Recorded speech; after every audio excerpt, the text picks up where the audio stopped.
अस्सलाम वालेकुम, good morning. आज हम आपको शर्मिला टैगोर, जो इंडिया की एक बहुत नामी गिरामी एक्ट्रेस हैं। उन्होंने बहुत नाम पाया, बहुत अच्छी अच्छी फिल्में बनाई और बड़े अवार्ड हासिल किए और इंडिया के टॉप क्लास के एक्टरों के साथ काम किया। उनकी ज़िंदगी के मुतालिक कुछ उसके ऊपर रोशनी डालेंगे।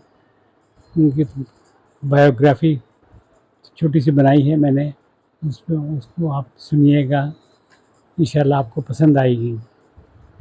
शर्मिला टैगोर बंगाली ख़ानदान से उनका ताल्लुक़ था। वो टैगोर फैमिली से उनका रिलेशंस था।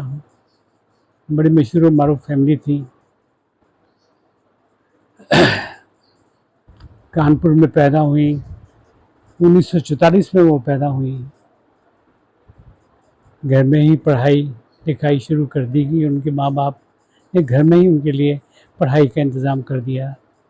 फिर एक वक्त ऐसा आया कि उन्होंने कहा है कि बच्ची को हाई स्कूल में डाला जाए, तो फिर वो कलकत्ते के एक हाई स्कूल में डाल दिया गया।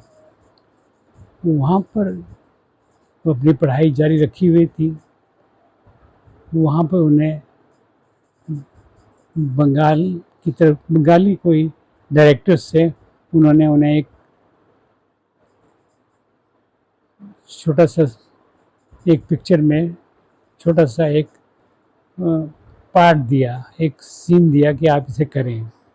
वो एक नौजवान छोटी उम्र की लड़की का था कि वो फिर नई नवेली दुल्हन बनती है। इस तरह छोटा सा कोई करैक्टर था जो उन्हें दिया गया।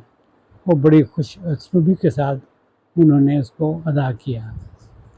वो इसी तरह और भी बंगाली की छोटी छोटी फिल्मों, बंगाली में जो फिल्में बनती उसमें छोटे छोटे इसी तरह के काम करती और वो काफ़ी मशहूर हो गई।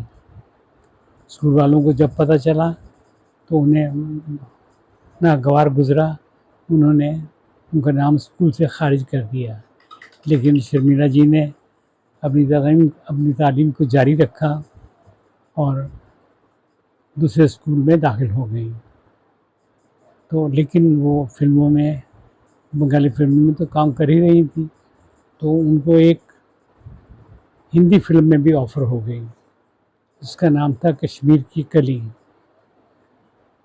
वो एक बड़ी टॉप क्लास की फिल्म बन गई, बड़ी हिट हुई।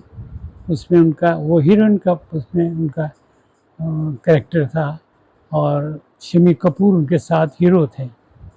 वो उसने बहुत ज़बरदस्त कामयाबी